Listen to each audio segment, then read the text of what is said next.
How you doing? I'm Scott Disick, and welcome to my house.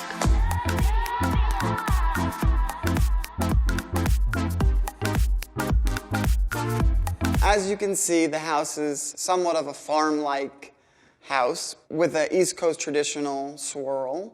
So the layout of this house is great because you basically come in and you have everything right here. I know where my kids are at all times, so it's great. It's great that there's no sub, that I don't have to go find my kids in the basement. But I wanted to make it as modern and as cool as possible, but still leaving the comfort there so my children can feel safe and cozy.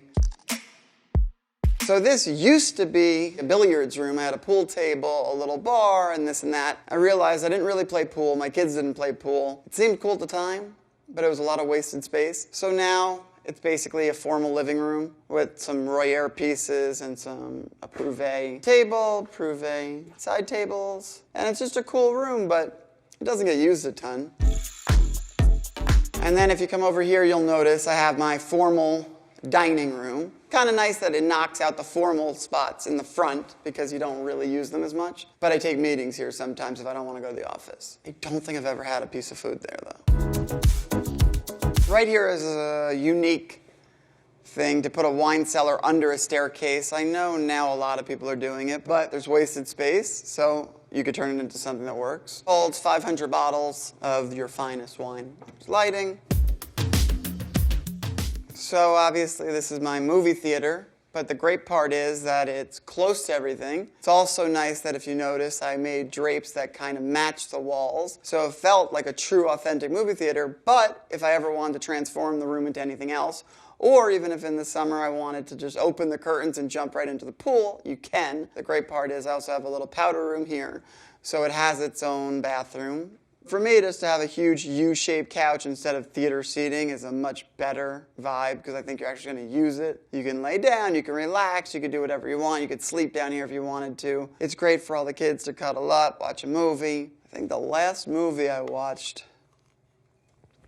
was Murder by Numbers with Ryan Gosling. It's a good one. Right here, obviously, it looks as if it's all a wall. I made it that way. But actually, there's a pivot door that takes you into 3 different bedrooms. This room here could be used as a downstairs master. You have a really nice view. You could see the pool. It feels very much like a hotel. So you could come in, drop your bags, live good for the weekend, and then get the hell out of here. You know, you can tell that everything is very open, which is something I love. It's a double island kitchen, so it's nice. You could work on one, eat on another. What I really like is that if you're actually in the kitchen, you kind of feel like you're in a little bit of a command center. I have my kids, and I could see them. They're usually on the couch. There's dinner here, then the movie, then up to bed. So I kind of have a process of my night, so that's how it goes. And it's pretty down to a science. Carrara marble, Carrara backsplash, Carrara countertops on both. And then just a lot of white, just clean. You can find more white if you need to paint when your kid hits a wall. So I kind of keep it easy. Something about white stone is just classic, and it's always going to be nice. I don't think it's ever going to go out of style. Basically just water, Gatorade, and ginger ale. And matzo ball soup because everybody's sick in the house. And if one kid gets sick, evidently everybody gets sick. You know, I like to try to keep everything as organized as possible. We have label makers that label everything pretty much down from tortilla chips to candy to popcorn that's gluten-free, actually, cereals that are gluten-free. And then there's some hidden sections with the food that's, you know, not as good for you, but I don't let my kids see that. Once you get organized, it's just easier. So here is my living space where I spend a lot of my time. There's the fireplace, the TV works well. I also like the clean lines of everything being recessed into the wall with the TV, so it just looks chic, clean, and I feel good in it. Slip covers because my kids tend to spill things. As I look, there's more stains than I realized, but it's part of the game. So I would say my biggest prized possession in this room would be this little statue of my dachshund, also known as a wiener dog. And this is a model made after her. I got a couple wieners in the house. Her name is Herschela. She's Jewish. She's a good dog. This door goes all the way through and opens up to the whole house. Right here, nice place to sit, relax. You're close to the house where you have that indoor-outdoor living. Fireplace, place to eat. a recently built zero edge and infinity with graded land. Kind of have another hidden little patio. Has a little bit of a secret layer type feel, which is great. The one thing that I saw that this house had in the sense of potential was the backyard. And I knew that it needed to be elevated for this house to really show. And it really did open up the property, opened up this view, and it made the house much more special than a lot of houses you'll find in Hidden Hills because they don't have views and they don't see lights.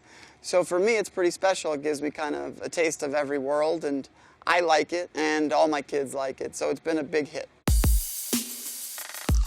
So here you'll find my motor court, which is obviously very close to my heart because I've always loved cars my whole life. Always been a collector of some nature. You know, I'm lucky enough now to have a lot of cars that I love. This is an 812 Ferrari, which is the newest, fastest V12 Ferrari that they make. An old classic Shelby Cobra, which is pretty unbelievable. It's very rare. Rolls-Royce Dawn, convertible, easy, top down, great car. Brand new Range Rover, the best car ever. Haven't driven it yet, but number one car. If I had to have one car, it would be a Range Rover. Then the new Bentley SUV that came out, great car as well. But if you had to take everything away from me, even my house, just leave me with a Range Rover, and I'll find a way. This is kind of one of those little areas where you didn't really know what else to do with it. So I put a day bed, 2 kangaroo chairs that are genre, that are very old French chairs that are very much collectibles, and a Prouvé day bench. It's a nice segue into then my master. There's 2 sides of it. There's the living side, and then there's the sleeping side. I've wanted to make it as cool as possible, but as comfortable as possible. I have a custom 9x9 bed, so it becomes a little difficult because it's not just making the bed larger, it's making the mattress larger. The sheets, the shams, the pillows, everything. And then if you notice, you don't really see where the TV is because I put a projector here and then a screen that's 12 feet pops out of the middle and then creates a wall that goes all the way down to the ground, separates the 2 rooms, and actually makes this room then feel a little bit smaller, cozier, and gives you a 12-foot screen to watch. Now you have a mini cinema into your master bedroom, and when it's dark, all you literally see is just a screen. Always been a dream of mine to have like my own little movie theater inside my bedroom. I'll probably do it in all houses that I ever live in. Kind of the sitting room. I don't use it a ton, but it is a good place if you ever need to just kind of get away, think, maybe jump on the computer. I also have a huge balcony here that looks off into everything. If my kids are swimming, I can go out there, see them in the pool. You get that king of the jungle feel here where you kind of are watching over everybody. It's obviously quite sizable. And it's great because then I have everything right here. I can see everybody. And then if I want, I can go get back to myself, which I never really do. But it sounds good in theory. And then I have my hawk that I learned about in Dubai, that you fly. So I brought one back, and he lives in the tree, and he flies back when I want him to. See ya, hawk. And then this is my master bathroom. There's pretty much a his and hers. 2 sinks, 2 bathrooms, big shower, a couple different shower heads, steam shower, which is great and is used, which is amazing. The only thing that I don't actually have in here that I regret that I didn't do is heated floors, which I think is an unbelievable thing when you get out of a shower when you're cold and you step into heat. As far as fixtures, you'll notice that my hardware is a matte black. And one of my big things is always putting the biggest mirrors possible. Always opens up the space. And then, which is great, you have this big hot tub that looks right over your view. Nice place to hang out if you're a bathtub type of guy. I say I am, but I never actually do it, so I guess I'm not really. I have some towels, just in case you need one. Long time ago, a guy named Sandy Gallen used to have the most gorgeous houses, I'm sure he still does, in the Hamptons. And he always had these over-the-top towel holders that I would see. And I said, you know, if I ever got a house that had a Hamptons feel, I would do towel holders like Sandy's and do them all the way up, and then a ton of towels, and that's kind of where I got that inspiration. So I don't take the credit there. AD, thank you for coming. I appreciate it. But all things come to an end, and now is your time. Goodbye. Thank you.